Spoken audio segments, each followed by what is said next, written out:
What's up, super players? Today I got one of the most epic sets released, the new black cards with Overwhelm. If you guys don't know what Overwhelm is, just keep watching, man, because it's gonna get hype and real. So we got Demigra. What does this Demigra do? Well, let's see what it does. When this card attacks a leader card, you get to place the top 3 cards from the top of your deck in the drop. And if you happen to hit all black cards, you draw 1 card. So this guy's emphasizing a mono black deck. For all you savages out there that been wanting to make a mono black deck, well, guess what? It's a thing now with Demigra. And his awakening ability, you untap 2 of your energies, and then wazam, he just turned into Raptar from Rugrats, a big old lizard thing. He has Wormhole. What is his Wormhole skill? Well, you get to activate Overwhelm, or this new thing called Dark Overwhelm, 2 times in 1 turn. That's what's going to allow us to actually make a mono black deck viable. Because overwhelming once per turn is pretty broken. Imagine twice per turn, super broken. And then when you attack, draw 1 card, and he has an ability where you get to get 3 cards that are black in your warp and place them in your drop area, allowing you to recycle and be able to overwhelm multiple times per turn. Initially, it's giving you a free overwhelm 3 every turn. And then we got Mira, another overwhelm character, another black leader. Activate main, you get to get 1 card from your life, add it to your hand, so it has Self-Awakening, pretty darn good, and he gains 5k power. Self-Awakening with an extra buff, an extra pump, you know, like Arnold. And on top of that, this card places the top 3 cards from the top of your deck in the drop area, giving you Overwhelm Ammunition. Awaken, untap 2 of your energies, and then he becomes Mastered Ultra Instinct Super Saiyan 4 Mira. Nah, I'm just kidding. I just made that up, but that's what it looks like. Look at that artwork. Embrace it. I can't wait to get this guy hollow alternative art. It's gonna be super good. And when this card attacks, draw 1 card and activate main. Choose 3 cards in your warp and place them in the drop area, and he gains 5k, so giving you that Overwhelm Ammunition. So yeah, that's Mira. This is looking pretty good. Overwhelm, getting an applause from me so far. And then let's get into our first Overwhelm card. It's Burst Energy SS Bardock. Overwhelm 4, 1 energy required, but check this out. He's 20k battle power. And when you play this card using Overwhelm, it gains 10k power, so he's at 30,000. And he can attack active battle cards, so he could pretty much remove anything in the game, because he's pretty darn strong. And if you want to go for game with this guy, add a double strike Champa, you know, 2 shots to the face, and he's a 40k double strike. Pretty darn ridiculous. He is pretty darn good. Then we got Dimension Support Trunks. Overwhelm 3, 1 energy required. Man, these guys are so damn good. When you play this card using Overwhelm, choose up to 1 skillless battle card with an energy cost of 2 or less from your deck and play it. So you search your deck, get any Yamcha if you want, a 2 cost skillless card, and you give him a skill. You're like, you know, I'm gonna get the home of Yamcha, and I'm gonna give him some critical, so I could go for double strike critical with the home bro Yamshi. So that's him. Then we got Time Choice Supreme Kai Chronoa. Oh, it's not Chronoa, Supreme Kai of Time. Overwhelm 3, so it doesn't require any energy, so pretty darn good. And when you play this card using Overwhelm, look up to the top 3 cards from your deck, choose 1 battle card, and add it to your hand. So he's kind of like that time control for Trunks from the expansion set, but you get to place the rest of the cards in the bottom of the deck in any order, so you can't keep them on the top. Still very good.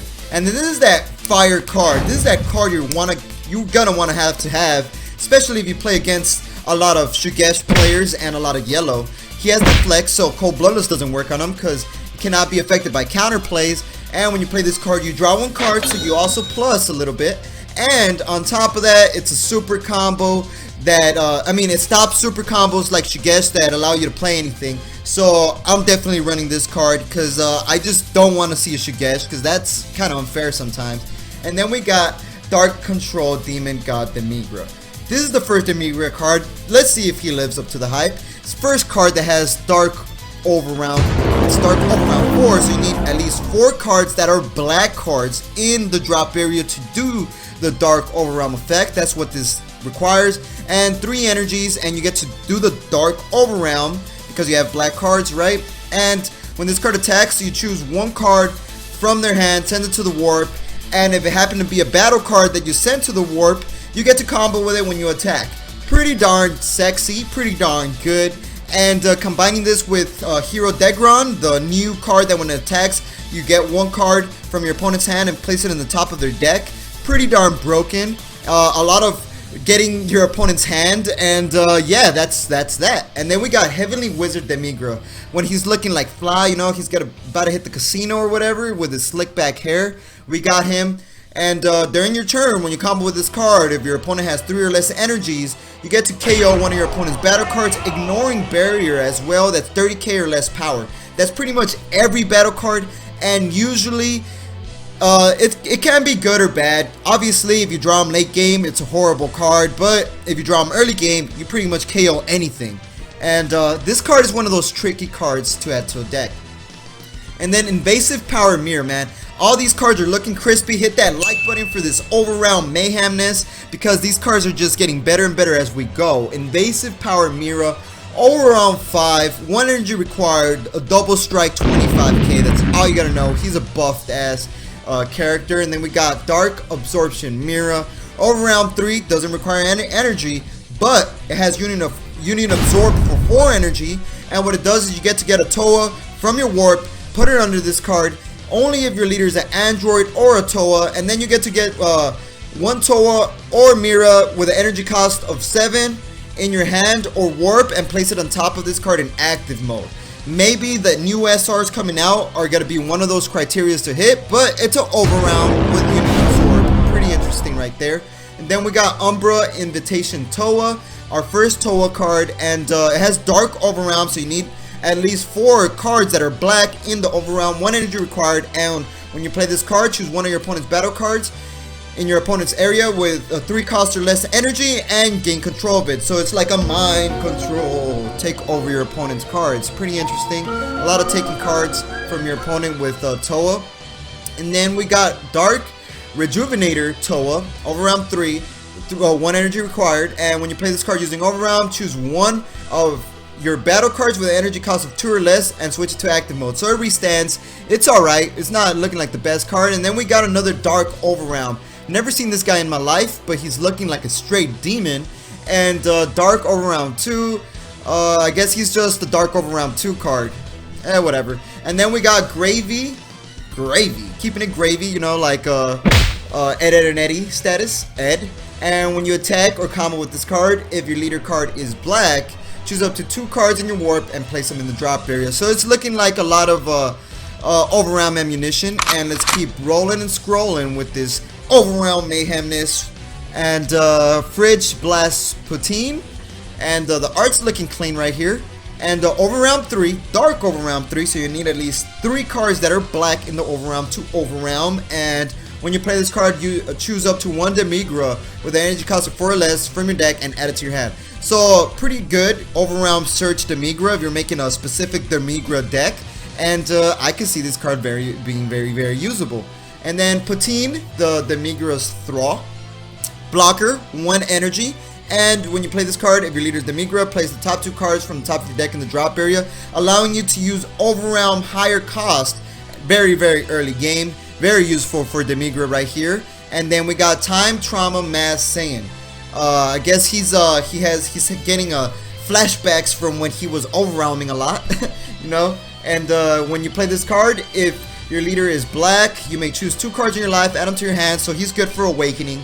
And if you choose 1 card or more from your hand, choose up to 1 of your opponent's battle cards with an energy cost of 5 or less and send it to the warp. So he warps something and helps you self-awaken, and whatever, there's better cards that do that. Then Dimensional Barrier Fu. This card is very interesting. I think this card might be a staple in most decks. Overround 5, 1 energy required. He has double strike, 20,000, but you get to warp any of your opponent's battle cards, doesn't matter the cost. So you could warp your opponent's big ol' Cell, you could warp your opponent's you know, big battle cards like a Broly's, things like that. Very good. Then we got Toki Toki, I think I said it right. Time Creator, Deflect. When you play this card, you may place it on top of your deck. So I guess you're gonna draw it again. And if you do so, choose 1 battle card with 30k power or less from your deck and then play it, shuffle your deck. What card are you going to be adding? Obviously the Time Konoha, so you could draw back into this card and your opponent can't use Shigeshi anymore, guaranteed. This card is pretty darn good. Beautiful, beautiful, beautiful. And then we got Seasoning Arrow. First extra card, Seasoning Arrow. If your leader's the Megra, it gains 10k power when you use it during the battle, and you get to get one of your opponent's cards and warp it from their hand, and you get to combo with it. So it's pretty much like the Megra, but an extra card. 1 energy required, whatevers. Then we got Dark Kamehameha, the Black Kamea Wave. And if your leader is Mira, obviously working with the Mira leader, he gains 15k power, so it's looking like you want to go for game with this. And choose one of your opponent's battle cards with an energy cost of 4 or less and send it to the warp. This card is good. Mira's looking like a very viable leader now. And then this is that one card, the extra card that's the best one for the black cards. Activate main, send the top 3 cards to the warp, so it's very good for overwhelm ammunition. And draw 1 card. What? You get to draw 1 card for no energy required. Yup. And your opponent may not activate counterplay for the duration of the turn, so you can play whatever you want and you're not gonna have to worry about Cold Bloodlust. Kind of, it's looking like the new black cards pretty much smacked Cold Bloodlust, smacked Shigeshi, RKO out of nowhere, and just pinned them down because it's pretty much nullifying those broken cards. And yeah, let me know what cards you guys are hyped for in this new set. This card I'm hyped for, and I'm definitely hyped for this Fu. So, like we always say, y'all stay over round super. Sorry for the cringe.